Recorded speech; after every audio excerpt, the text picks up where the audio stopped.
We're going to start out by going through the frequently made mistakes for assignment number 1. And these are what I've seen thus far. Please make sure that when you submit your version, when it's due, that you address these issues so we don't have to give you feedback again for things that we're covering here.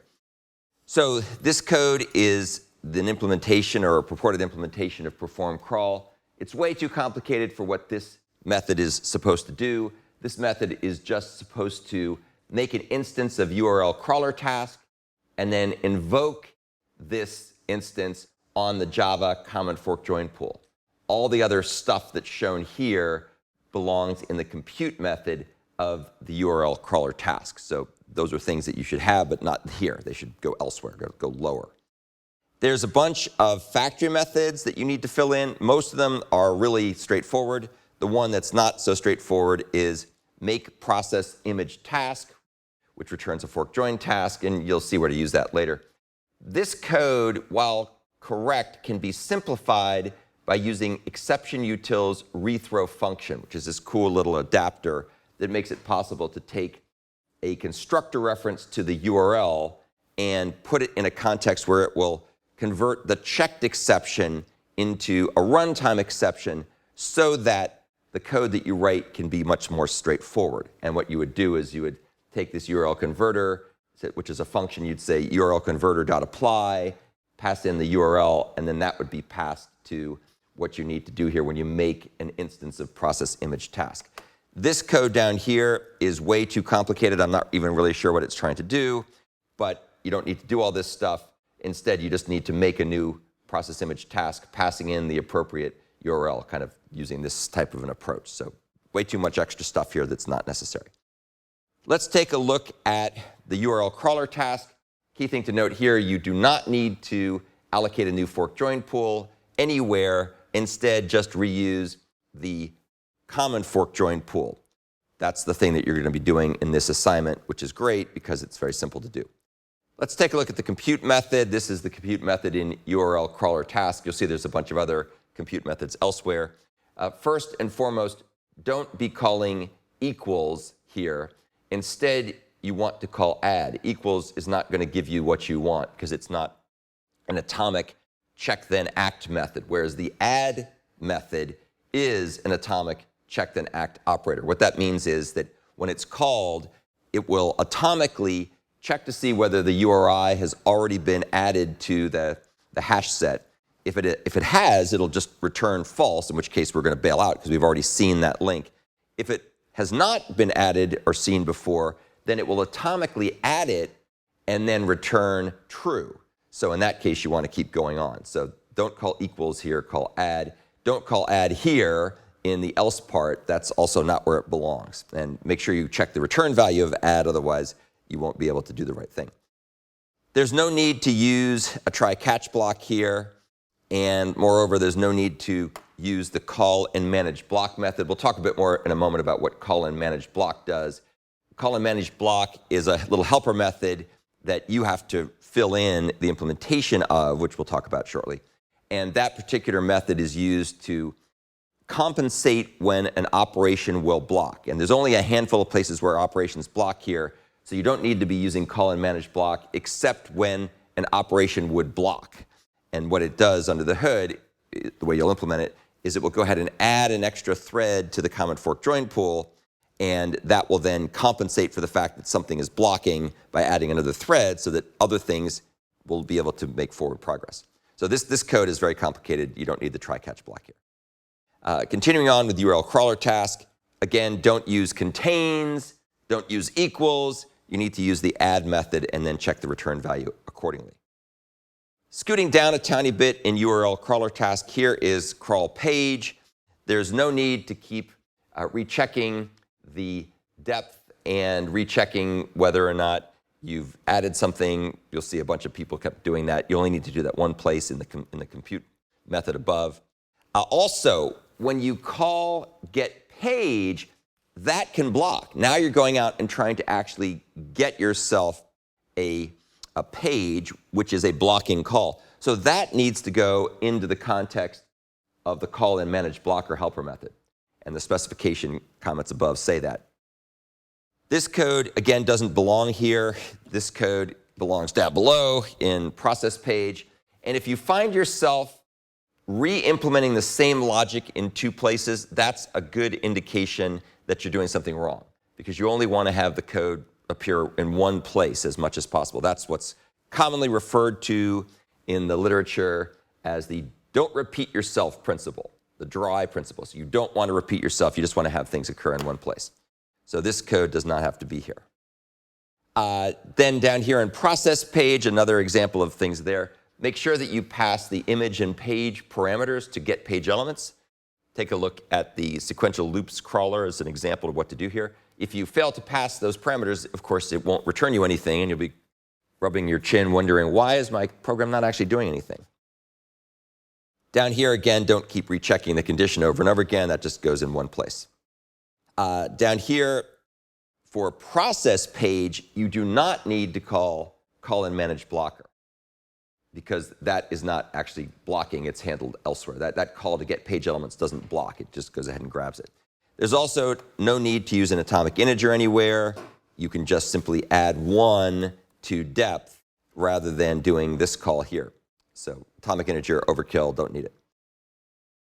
Please watch the video carefully, the walkthrough video for the assignment. Do not use Java streams in this assignment. You'll have plenty of chances to use Java streams. This is not one place. This is not the place to do it. So don't use Java stream here. Down here, now we're in process image task. In the compute method, don't use call in manage blocker here. This is kind of subtle, and I'm going to go through this in a second to help you understand what's going on. Instead, what you want to do is you want to call the get or download image method without calling it in the context of call in manage blocker. And you want to pass as the second parameter the manage blocker download image method rather than the download image method. So what the heck is going on there? So let's take a quick look over at the skeletons to see what's going on. So this is the method where this is going to take place. This is the compute method that's being defined here for process image task. And you can see it says replace return null with your solution that either gets or downloads an image from the given URL, depending on whether it's cache or not, using helper methods defined in the image crawler class, and this class using a managed blocker. So that's a little bit obscure. And if we go over here and we look at sequential loops crawler, you'll see that the process image method here makes a call to the get or download image helper method. We will look at get and download image in a second. And you'll see for the sequential version, which is kind of used as the template for which you should derive your fork join task version, this passes in the download image method reference. And download image just downloads the image. It doesn't worry about trying to compensate and add extra threads to the common fork join pool. It just downloads the image directly in the calling thread. Why can we do that? Well, this is the sequential loops crawler, so there's only a single thread. So there's no need to worry about compensating and all this other good stuff. So if we go back to fork join crawler, now we want to be able to do this in a way that won't block the thread without causing another thread to be created in the common fork join pool. So if you poke around and look at image crawler, you'll see that there's a method called get or download image. And the second parameter is a consumer that is parameterized by a cache item. Consumer is a functional interface in modern Java. And this method calls to the helper method called add or get item, passing in the consumer. Add or get item calls into internal add or get, passing in the consumer. Internal add or get takes that consumer, and it ends up using the compute if absent method. Compute if absent is similar to the add method that we looked at for the hash set, except that compute if absent is on a hash concurrent hash map, and it's also atomic check then act type semantics. And what it's going to do is it's going to check to see if there's already a value associated with this key, and if there is, it'll return it. Otherwise, it's going to create a new item passing in the consumer. So if we skip down one more level in the abstraction, you'll see that this item is going to check to see if something's in the cache. If it's not in the cache, then it's going to go ahead and call the accept method, which is the one abstract method defined on the consumer functional interface. And that will go ahead and call whatever you passed in. Now, if you were to pass in, as we do in this code over here, if you were to pass in download image, it would block the calling thread without compensating by creating another thread. So we don't want to do that. Instead, what we want to do is pass in manage blocker download. And if we take a look at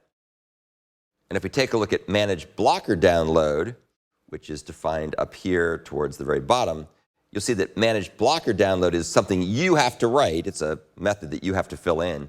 And what you need to do is you need to basically do this operation in the context of the managed blocker. How do you do that? Well, up here, you write the implementation of another helper method called call in managed blocker, and that's going to use a blocking task.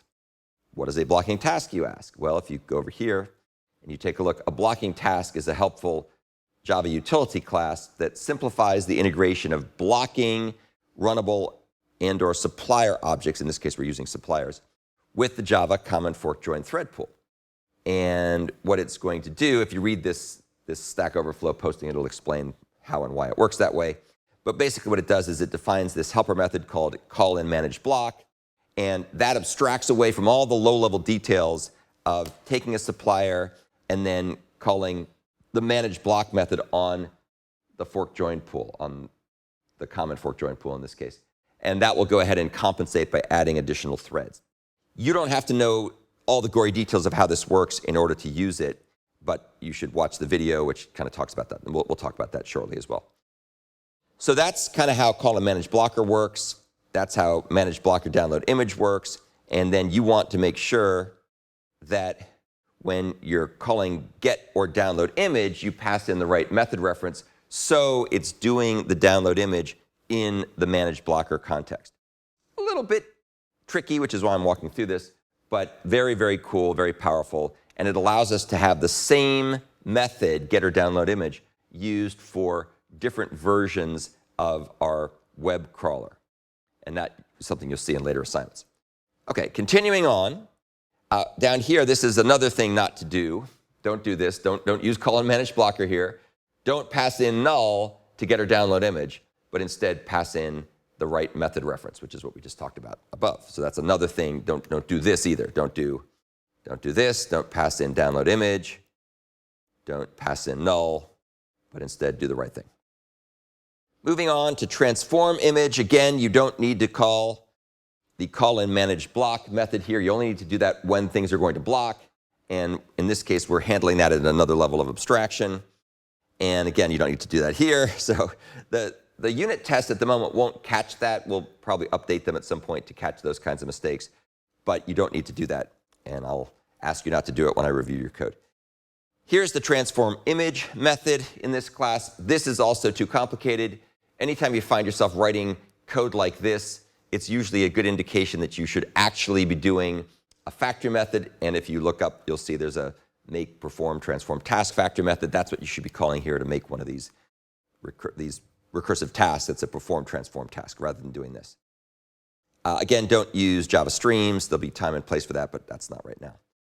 The compute method for perform, transform task has to do some extra stuff above and beyond calling apply transform. It needs to check to see whether or not an image is already cached. So there's a helper method that you need to be aware of to call.